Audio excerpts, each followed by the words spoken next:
my line lately has been that you're not going to lose your job to AI specifically. Now, some might because of the way technology is, but in our space at least, you're not going to lose your job to AI. You're going to lose your job potentially to someone that knows AI better than you, how to use it better than you, how to manipulate better than you. And so that's now becoming the new knowledge gain that we all are seeking. Welcome back to the High Ticket Systems podcast. Everyone, please welcome the one and only Ben Kalkman. Ben, Hey, how's it going?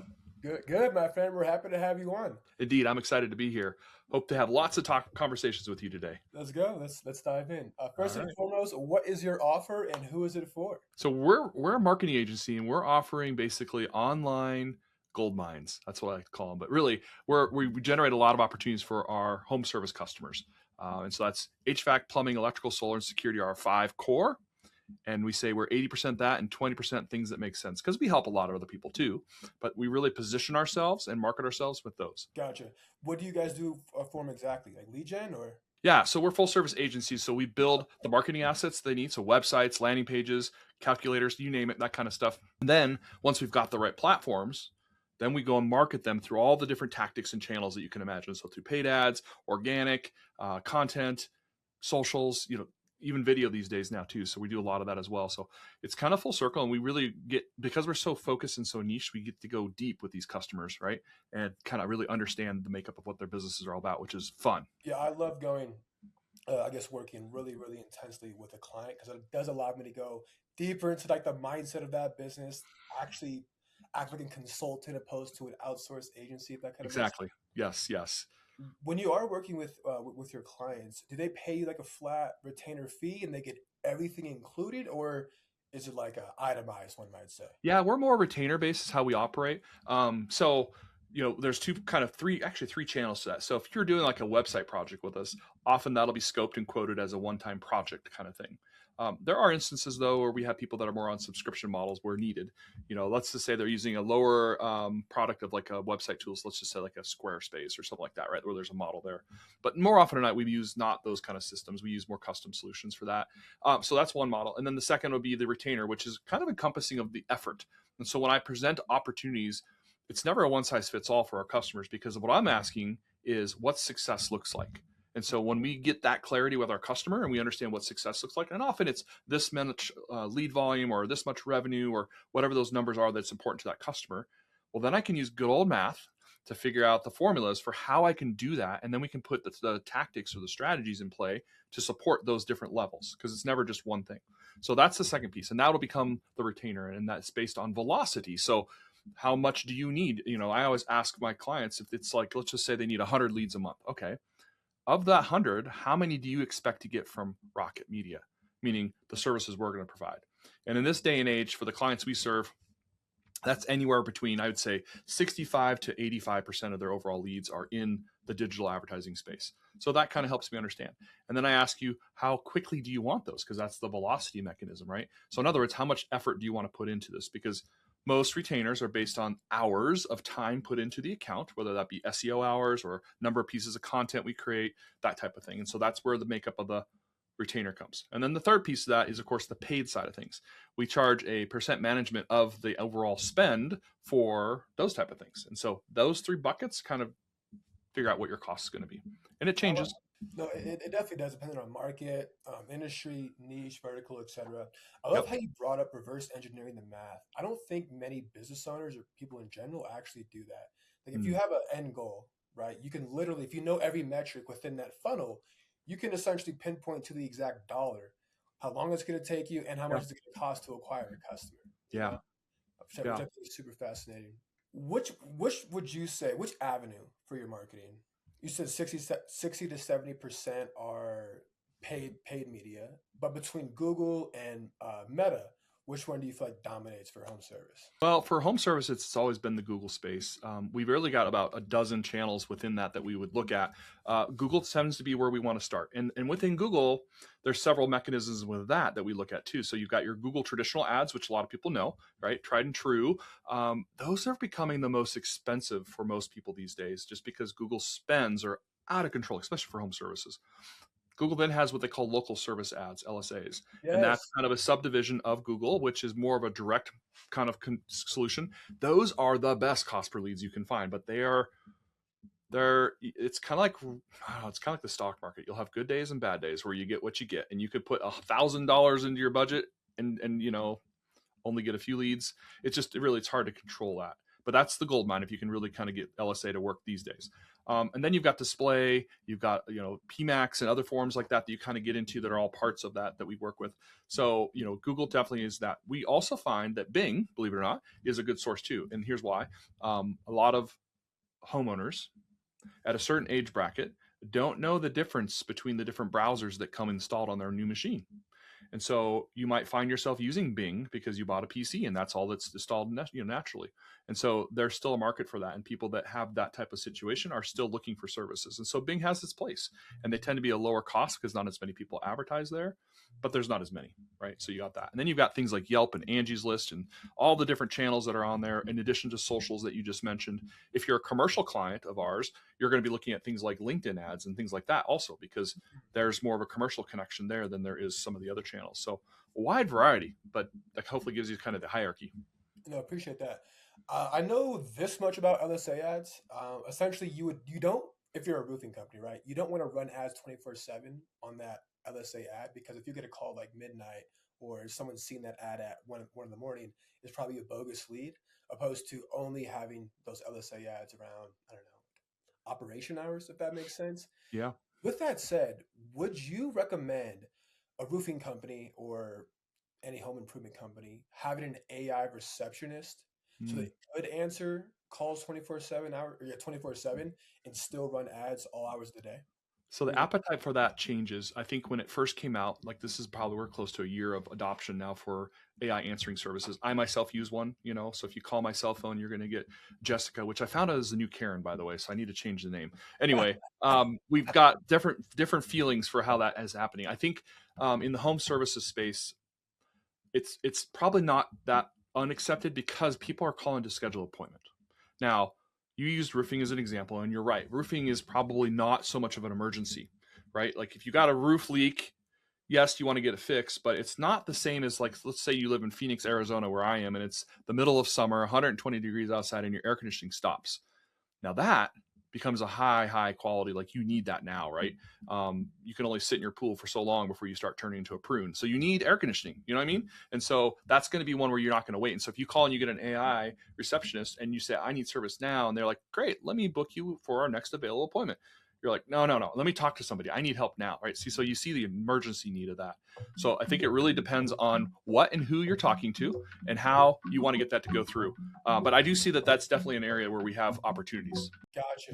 Talk to me about Bing ads for a second, because I was actually talking to Claude, my good friend Claude, and they were saying that if you want to increase the awareness with AI, SEO, and geo, then you should actually utilize Bing. Yes, it's not as popular as Google, but LLMs still look at that and cite that pretty heavily. The question I want to propose to you is, from the, I guess, interface with running Google ads and Bing ads, are they similar, or is Bing just significantly easier to like manufacture or go through? Oh, the sophistication level is not the same. Microsoft has its own right, and then so you've got a very Microsoftisk kind of feeling and operating system there. Google, on the other hand, is a lot more adventurous in how they've created things, and so they've got a more sophisticated system, in my opinion. They've also, of course, got a lot more revenue sources there, and they're the mostly adopted version. So it's really not even an apples to apples kind of moderation of controls. They both work in the way they do, and they both have decent amount of attribution, which is the most important. But the reach is really what it's about, right? And so if I know I can get this much reach with Google and only that much with Bing, well, you know where you're going to spend your money. You're going to want to optimize your higher performing opportunities first before you get into some of those secondaries. And that's really what it works with most of our customers is like, hey, if you've maxed out what you can do in Google, which there is that, right? Because here's one of the things I always talk to people about is, for any paid advertising mechanism, there's only so much search volume for the market you serve, for the things you do that people are looking for. Therefore, there's a capacity gap, right? And once you're hitting that ceiling, well, now you got to start looking at some other systems that we'll call fringe. And Bing would probably be one of those for most customers, as well as other things like Yelp and yada, yada, yada, right? So I don't know that I would necessarily say that they're even comparable. But if I had to pick, of course, Google's the side that I would hit, just because their sophistication level is just out of the roof. No, absolutely. The way that someone framed Google and Meta on for home improvement projects or home improvement companies was kind of like this. Google's like defense, right? So I'm a homeowner, I need something, right? So I look it up on Google, and then bam, roofing company or HVAC company, etc. Yeah. With Meta, it's more so like playing offense. It's like, hey, we have this new offer that we want to present to the marketplace, whether it's $500 off or buy one get one free as an example. And the homeowner wasn't necessarily looking for that, but because it's a compelling offer, Meta ads could also perform well there. Thoughts on Yeah. that? Well, yeah. So definitely the messaging for the ad is super important. Like that's going to be the biggest positioning differentiation. So, and you're spot on when you talk about that, because I think a lot of people lose track that they'll throw generic ads, bland ads that are not specifically going toward the targets they're after. That kind of gets into positioning, right? And so, and actually not just positioning, but probably personas for that matter. I often will use the analogy of fishing, right? So when you go fishing, you can throw a huge net into the ocean and just catch whatever falls into the net, and you will probably throw a lot of it back. But if you use a line with a very specific bait, you're likely going to catch what you're looking for. And Mm. that's exactly how you have to think about these ads, right? So I think there's a lot of net throwing in these type of platforms. And so you get what you get, and you don't see a lot of clear attribution, strong attribution, lead performance. But if you're really targeted with your messaging and your positioning, and you are fixated on specific personas, you're likely to have a much better success with that effort. No, absolutely. I feel like with the new updates that Meta has, basically the messaging is the targeting. Like I know Mm. a lot of people that just run OpenAI or yeah, I think it's OpenAI for targeting. Yeah. And as long as they have a dialed in message, like you're saying, it will go in front of the right audience, which I think is Yeah. also important. Yeah, yeah. Or, a good example, again, back to my point of the whole different personas and messaging. Like Yeah. you often see the same creative for all these different types of personas utilizing those same ads. I mean, it's not hard to create different creative these days. You can pretty much adjust that fairly quickly. And so I think that that's the other thing you see too is it's not, I wouldn't even call it laziness, but I think it's just that if you're really trying to get strategic in this stuff, that's where you get to the next level. And I think that's where you see the good from the great. Exactly. Like if you look at all the top dogs, like they are performing at a very high level, yes, Mm, but they're thinking at a high level. They're not lazy. They yeah, really go in depth with their strategy. for sure. When it comes to your own client acquisition, what are some avenues that you have? Yeah. So in this particular space, it's very much still a good old boy network. And I say that loosely, in the sense that most people in these industries know each other from somewhere in some former life. I've been lucky to be around in this for about 23 years now. So I'm nearing that good old boy age, I guess you could say, right? Where I've been around the block. But that's truly how it works. And so in the very beginning, when I first started out, again, there was just me out of my house, kind of single entrepreneur trying to figure this out. I was lucky enough to have a very first client who was in this home services space, which is kind of what tractor beamed me into it. And as I started working with that particular client, exactly what I'm suggesting happened. That client was happy, satisfied, and started talking about me to his buddies at his different conferences. And next thing you know, I've got knocks on my door saying, "Hey, can you do what you did for them for me?" And so that naturally grew. That is still true for a lot of what's going on in the home services space. And I think that's true for a lot of companies and a lot of people. I use that whole network of asking somebody across your fence for a recommendation, your neighbor across the yard. Hey, who do you use for this? That kind of thing. Similarly for this kind of situation. And I think commercial businesses in general are like that. Now, we do a fair amount of different advertisings. I do a lot of public speaking and talking at different conferences that we're associated with. And that helps too, because I'm a huge believer in knowledge sharing. I think that's the other way of really, I don't sell, I share knowledge. I educate people. And I think what happens is they understand it enough then from my education to trust.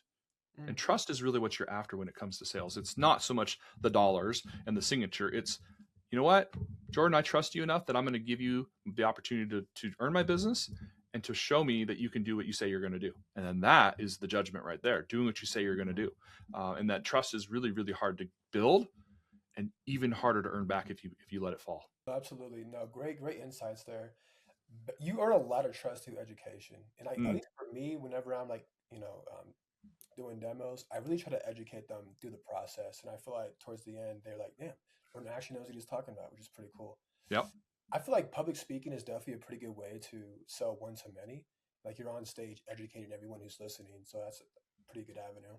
I have yet to explore that. Definitely on the agenda, but Yeah.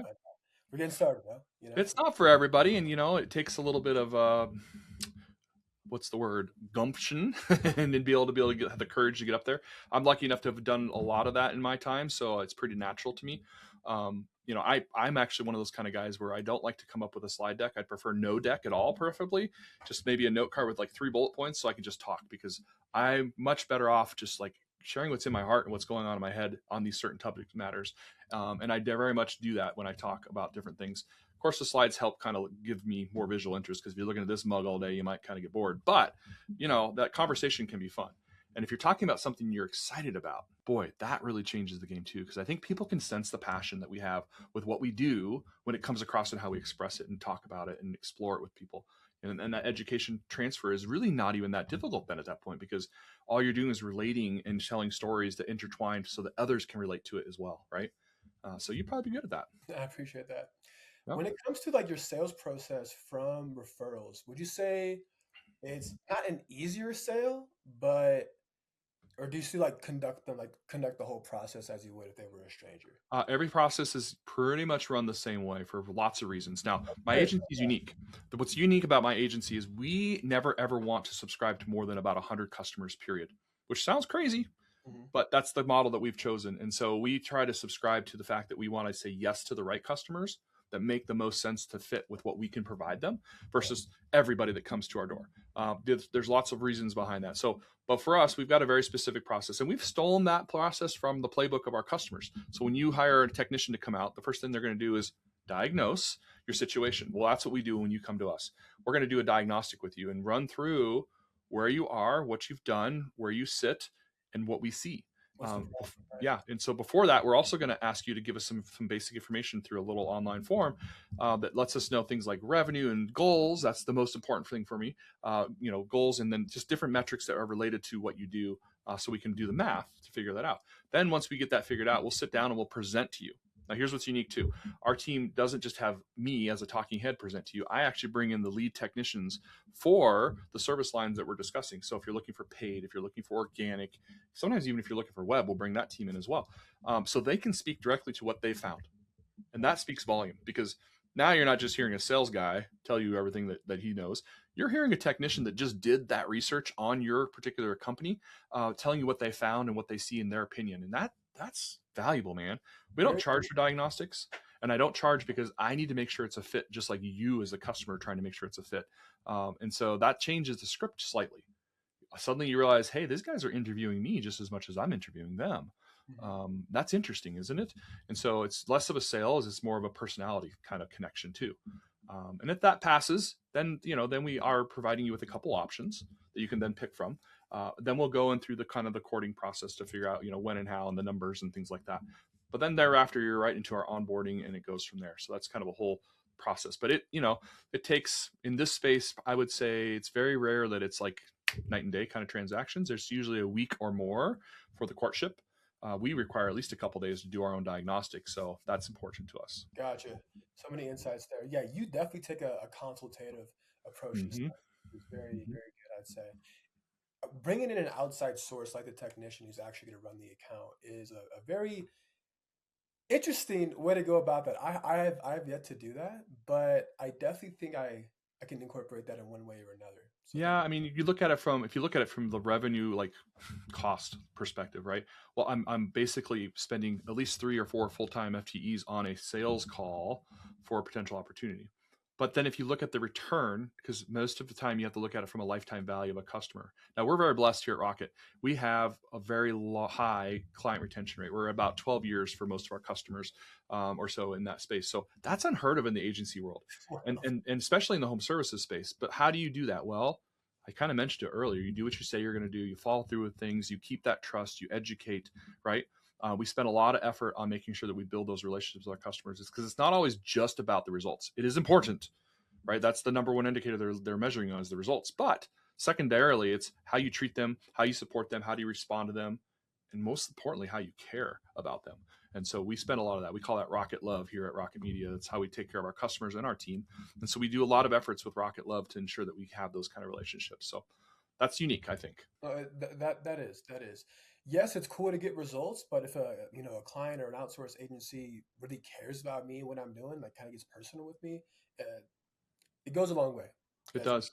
yeah, 12 Yep. years. your average client retention is 12 years. That's very impressive, like you said. Yeah, we're proud of that for sure.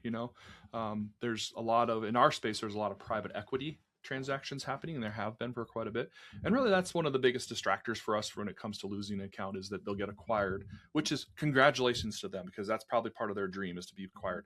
But the first thing it goes typically is things that are ancillary, like marketing. And so, that tends to be our short straw. And so we pull that more often than we'd like to say. But you know what? It's okay because the good Lord's taking care of us, and we're always seeing new opportunities come our way that we just never knew that we needed. And we get new partnerships that we get to grow. So that's pretty awesome too. On the topic of keeping, your average client for 12 years, what are some things you do besides like showing love, taking care of them, letting know that, getting them results? Do you have like a proper cadence that you follow in regards Yeah, to like one-on-ones, whether it's bi-weekly, weekly, yeah. anything else in that realm? Yes, and we do, in fact. So the very minimum we require, and this is part of our when we do our diagnostics, we ask them on the spot, hey, the very minimum, we need at least one monthly call with you at the same time, same place every month. So we have like a Zoom call or what like that. And in that call, we're going to do about a third of that's going to be report dashboard time. We're going to go through and look at the metrics together. The other 2/3 is going to be looking at what's coming around the corner. What's coming up with your business and industry. We're always looking about 3 months out because for us, our customers are very seasonal, weather based. And so if you could think about that, that's about every quarter there's a seasonal change. And so we're always planning a quarter out. So that's the first thing is the monthly meetings. And those can be, honestly, we can do those weekly, bi-weekly, monthly, as long as we get at least one a month. That's our minimum requirement with our customer. So that's important because we want to have communications and connections to make sure that we are still rowing in the same direction and that we still agree on what success looks like. I would always say that if you can agree on success together, you and your customer, and then what that number is or that metric is, then all you have to do is perform to that and you will always be successful. Mm. It's just, but what happens is I think a lot of times the communications drop, success changes for someone and we didn't know, and suddenly you're not doing what they think is successful anymore because you guys just didn't talk about it. So we're very keen on that. Now, that's kind of a normal cadence.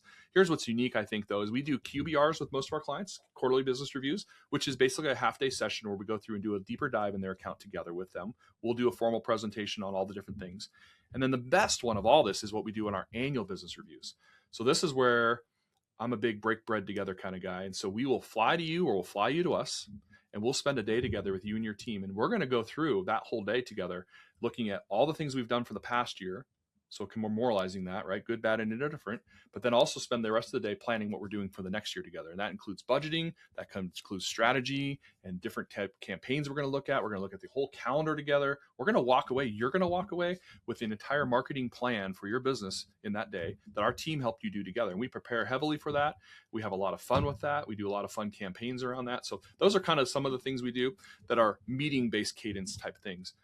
In addition to that, then, of course, we're constantly celebrating the seasons with our customers. So we like to do seasonal campaigns, like, for example, every summer, because we have a lot of HVAC clients, we'll do a lot of like summer boxes, which is basically a hey, hello kind of gift box, of different random things that you might need this summer. You're talking like sunscreen and sunglasses and fun little swaggy things like that, just to have fun for that season. We do the same kind of thing for the holidays. And then there's different things we do out throughout the year that we try to surprise people with. I'm a big believer in the giftology kind of methodology.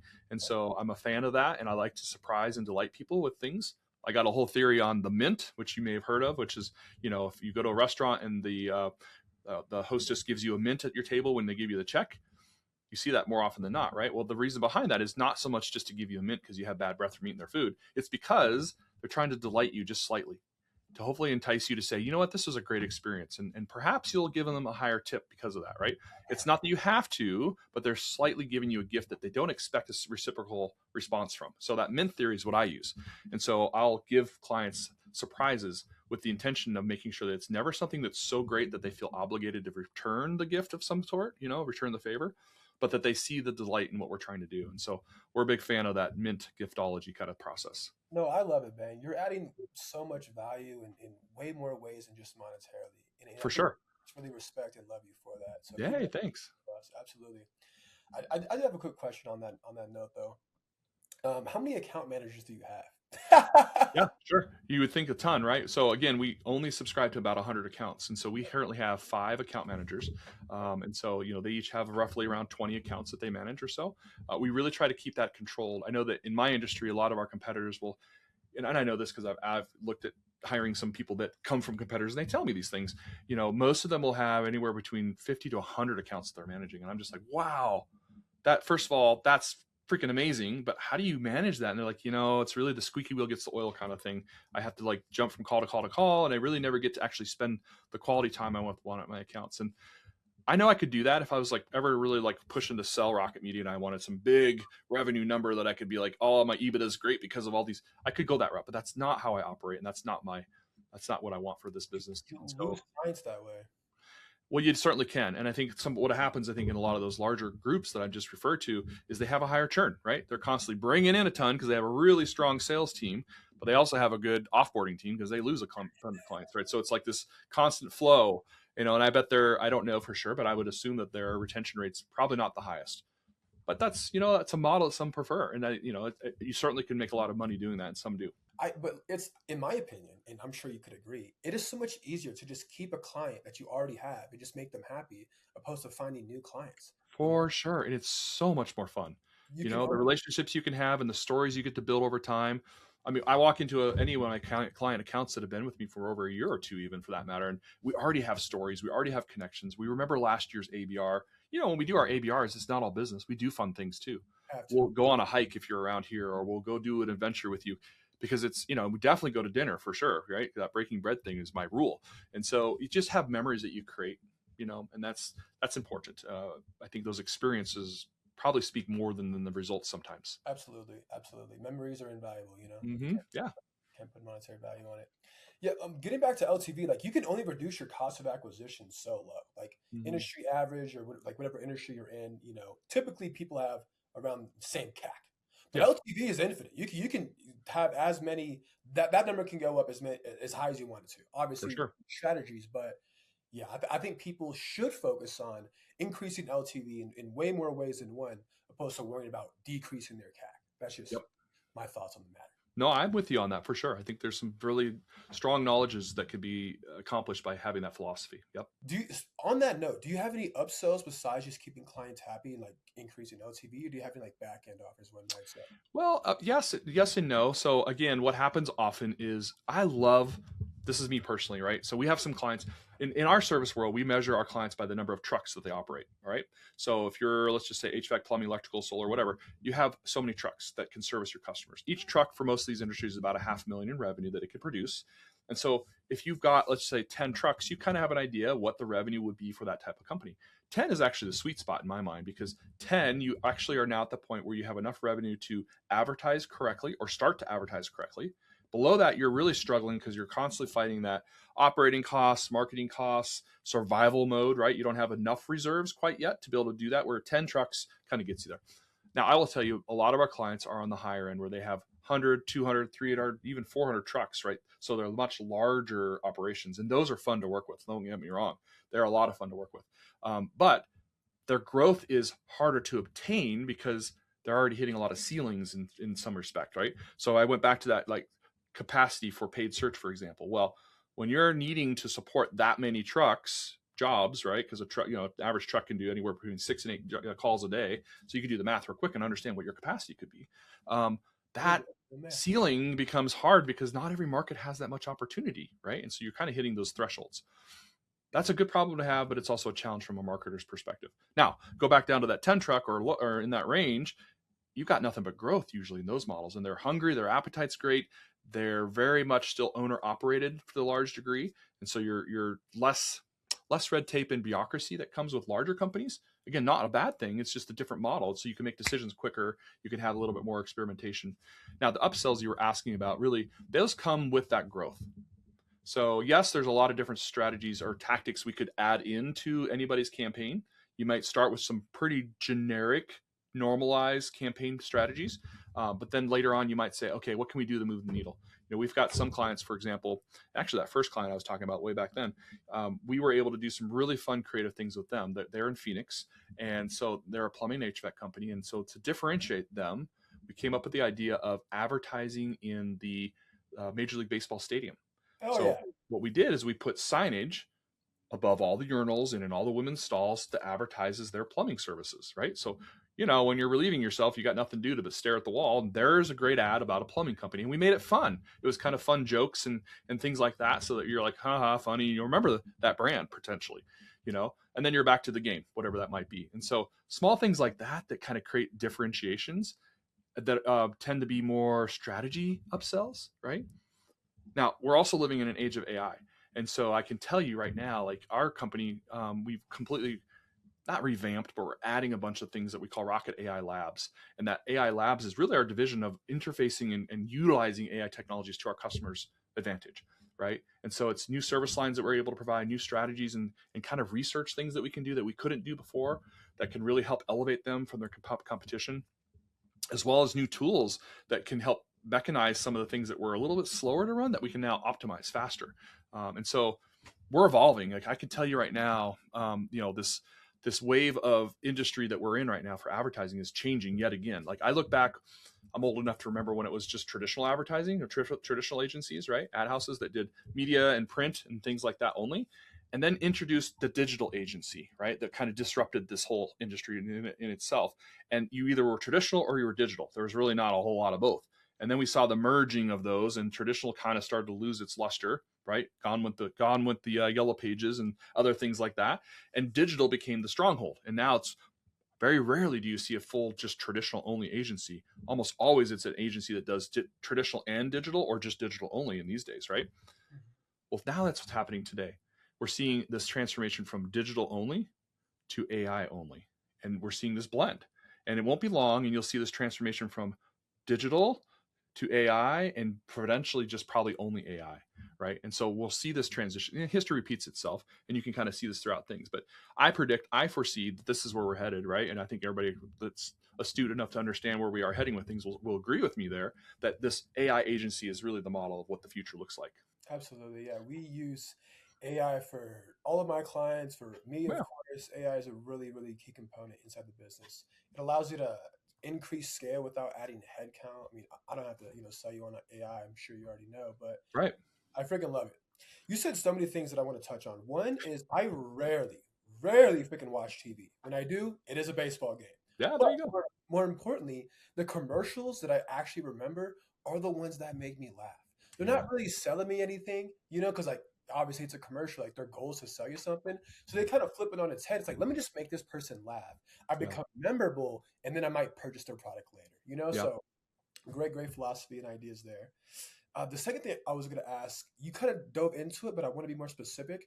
When you use AI on behalf of your clients, can you give us like a quick rundown maybe of like one way you guys utilize it? Yeah, okay, for sure. So it depends on how you want to look at this. There's really three arms to AI today. There's the operational side that makes you as a person more efficient. So what can Jordan do utilizing AI to make your day to day more effective and more efficient, right? That's like the first layer.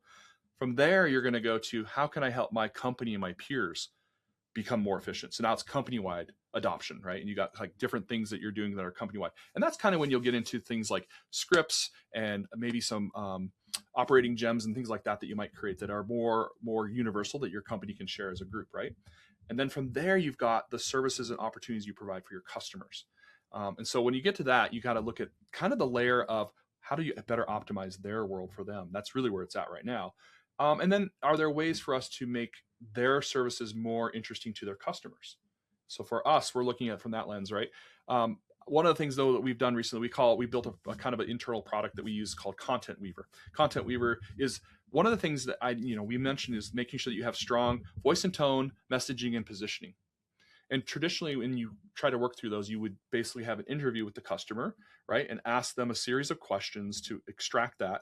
And then your content person would probably most likely go and create these personas, messaging, voice, and tone kind of templates. Wow. Now we have AI. So we've created this online version of this where we can go and give the client an invite, and they can go through and either click a button and just talk to answer these questions, right? Because it's capturing their voice, or they could type it in, whichever they're comfortable with. The other cool thing is I can give it to, let's just say they have 5 people that are in charge of their business. They want to get all 5 of their voice and tones perspectives. Well, I can give it to all 5. And then utilizing AI, I can collect that and have it average those out to create a unified voice and tone for the company, right? That's super important because when you're trying to do the advertising for a company, you got to have very specific credentials that you use, especially if you're using AI. So what I think people often forget, and I use the analogy of an onion when it comes to AI, because there's just all these layers, and so many people are just surface laying on the top layer of the onion, using things and asking just questions without getting to the core. And the core is really that central knowledge base that you need to be able to have really good understanding of the AI, right? And build from there. So you get to the why, almost like a Simon Sinek kind of thing. You get to the why of what you're trying to solve, and you start building that knowledge from the inside out. And then by the time you get to the outside layer of the onion, you're actually getting great results. You're getting things that actually matter. So this is one of those. We got the core of the onion, which is the voice tone weaver that I just talked about, that extrapolates all this information from the customer, then generates those tools so that when we go to run ads, everything we do for them is unified and consistently positioned in the way it should be. So it works a lot better. So there's just one example of how you can take AI, benefit from your own internal process, because you're making your content person a lot more effective and faster. You're using AI to benefit the customer's needs. And then when you run those ads, whatever you're doing, you've got some unification there that you can use. I better stop talking. I could talk all day. No, you share a lot of insights, my friend. I definitely utilize it in a very similar way for content. I don't write blogs for other people just because that's not what our Sure. service Yeah. entails. But we do utilize copy and emailing, so cold email to be exact. Yeah. Basically, we have a very similar process. They fill out this onboarding form. That onboarding form gets zapped up into Claude Code. Claude Code says, "Okay, cool," and then obviously we start testing the copy. We start testing the emails. But depending on what our client services are, depends on like how the output is, how the output's going to be for the email. If that kind of makes sense, you know. Yep. Yep.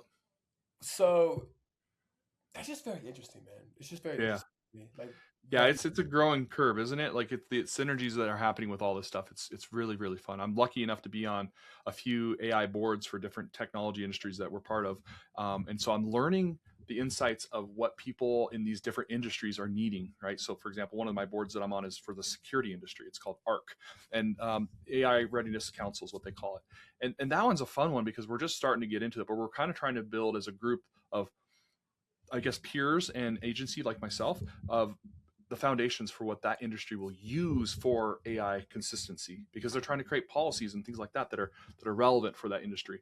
And then you go to the different ones like HVAC and plumbing; they have similar kind of sources that they're trying to build for. And I love the spirit of sharing that has in those kind of models, because it could very easily be one person that's doing all that themselves, that's really isolated.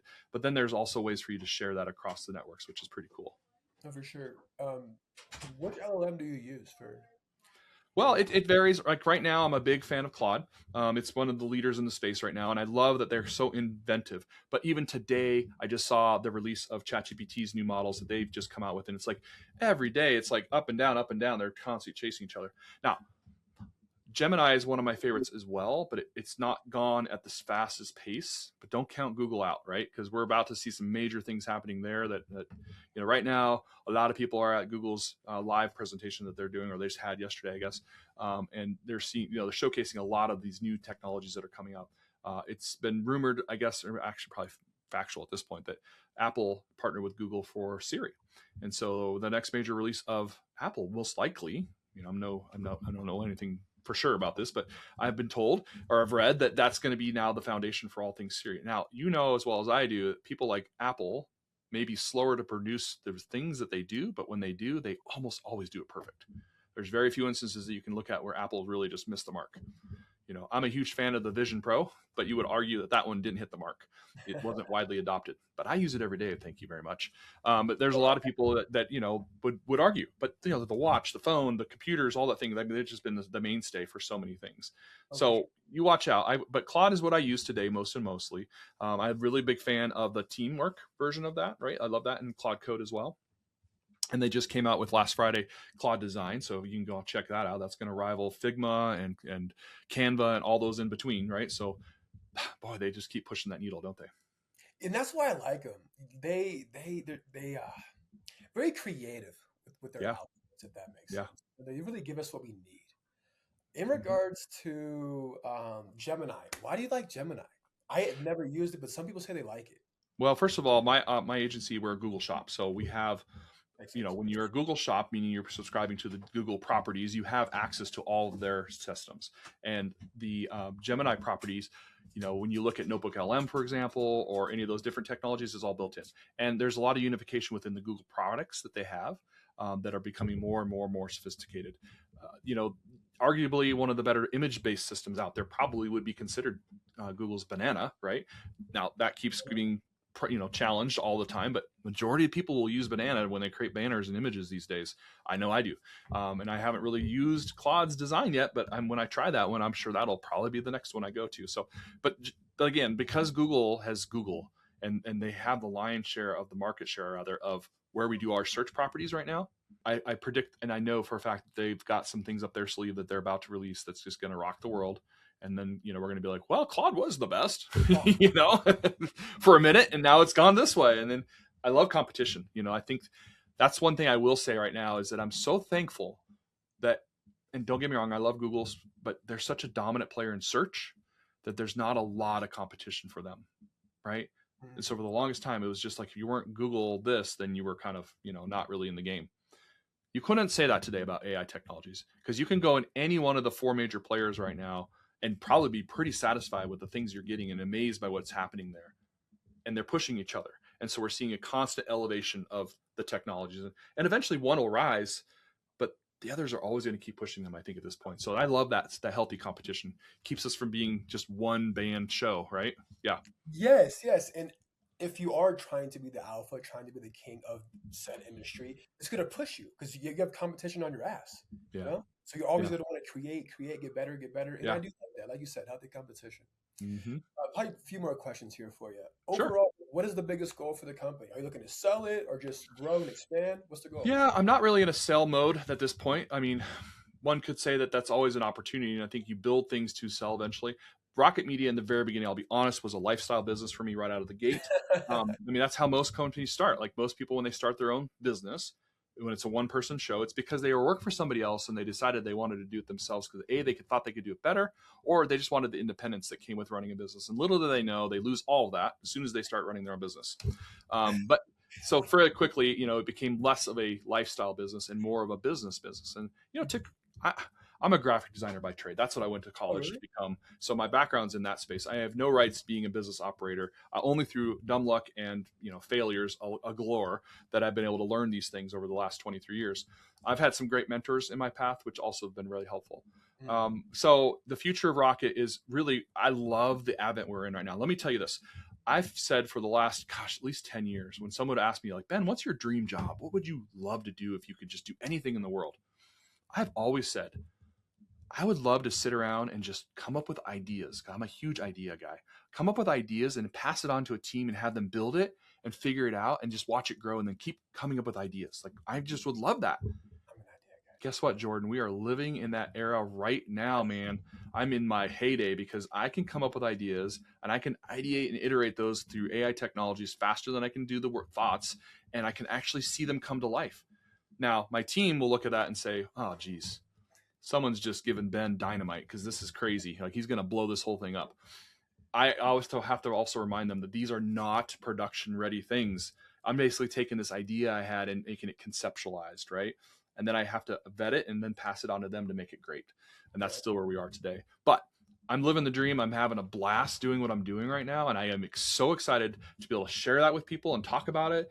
That's why I'm having a blast going on these different talks that I'm doing for different industries. But I'm also excited for what the future is of this agency. The biggest challenge with that, though, is bringing my team along. Because I'm so passionate about it, I've used this analogy a couple times, but I feel like I've been Lewis and Clark out on the expedition, exploring the great America space, and then bringing it back to my family to like share with what I've learned. And I'm at that point now where I'm coming back and I'm sharing everything with my family and they may not like that because change is not always the favorite thing for people. Right.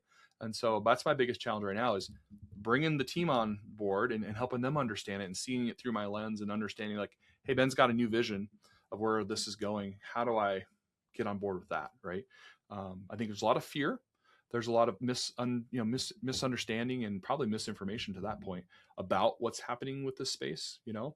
My line lately has been that you're not going to lose your job to AI specifically. Now, some might because of the way technology is, but in our space, at least, you're not going to lose your job to AI. You're going to lose your job potentially to someone that knows AI better than you. how to use it better than you, how to manipulate better than you. And so that's now becoming the new knowledge gain that we all are seeking. You know, I do a lot of speaking in different areas, and one of them is the education space. And if you look at that area, boy, I'm going to go on a different tangent for 1 second. Okay. If you go back and look back, like, remember when calculators were first issued way back when? I do, because I was that old. But anyway, when calculators first came out, it was taboo. You're like, teachers did not want you using calculators in school. That was like, you can't use a calculator. You need to know how to do your arithmetic. It got passed by legislation that calculators were allowed in schools, but it still took like 10 to 14 years before them to become adopted within the schools, because teachers and schools, it's not a teacher problem, by the way, it's just principals of, didn't want calculators in schools. Well, now, fast forward to today's age, calculators have been in there for a long time. In fact, I would say for the last 15 years or so, it's been very widely used that almost any math class past basic arithmetic, you're going to have a calculator do all these computations and things like that to help you with these things. Well, here we are, and we have this AI coming in. And I think a lot of people are on that same fence with AI. For example, like, if you're a professor, do you allow a student to use AI to write their paper? Probably you would say no out of the gate, right? I would argue yes. And here's why. Why? Yeah. Yes, because they're going to have to do the research and understand it. What I think has to change is how you test on that knowledge.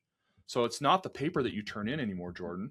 It's the recital that you give me about the paper that shows your knowledge. So it's changing how you measure knowledge rather than the inputs. Because guess what? Trying to fight the students from using AI to do the work is a futile battle. You're going to lose it. Mhm. But changing the way you score and measure is something you can control. And I think that's where a lot of universities, a lot of colleges, a lot of schools have to go to change their adoption. I totally went off on a tangent. I'm sorry. But that's related to what AI is doing in the industries as well. We're living in this point where we have to learn to adopt and change and be accepting of what's happening around us, because it's not going to go away. No, it's totally fine that you talked about universities and in schools. It's a very, very important part in everyone's lives. Yes. At least the up and comers, right? Yep. There was, yeah, damn it, Ben. Hold on, we'll have to edit this part out. I got you off on a tangent. You forgot your thought, didn't you? Yeah. Oh, that's what I was going to say. Staying ahead of the game with AI. Obviously, you're doing a fantastic job with being on the I'm board. trying, man. I'm going to keep my head above water as best I can. Yeah. For sure. I mean, kind of same here. I'm sure you're more advanced than I on this, but like if I do have net downtime, which is typically lunch before I go to sleep, gym, I'm just watching YouTube videos about AI. It's like that's the only thing I consume is trying to just advance my knowledge in that area. Yeah. Because what you said is very, very true. We're not going to lose our jobs because of AI, but because somebody knows AI better than us. Yep. And I want to be that guy. Yeah. Yeah, I agree. I think that's the new motivator. Like, you want to be that, right? Like, you want to be able to lift more weights. You want to be able to be stronger than your competition so that you can outperform, right? So you're going to have to practice harder. Yes. Absolutely. Ben, where can they find you, my friend? Where can you find me? Well, lots of places. My favorite place you can find me is my own personal website, and that is bensaibrain.com. So it's a little website I put together that talks about all these different projects that I'm testing, the things that I've failed at, the things that I've been successful at, and even my thoughts and philosophies on how AI works. Of course, you can always go to my agency, rocketmedia.com. That's where you would find all the great people that work with us here at Rocket Media. But I love both places, so you can figure me out either way. Awesome, Ben. Thank you so much for the conversation, brother. You're obviously crushing the game right now. We'll have to have you back on in like 9 to 12 months to see how things. We'll see what it looks like then, huh? Awesome. Well, thanks again. Thanks, Gordon. Yep. Bye-bye.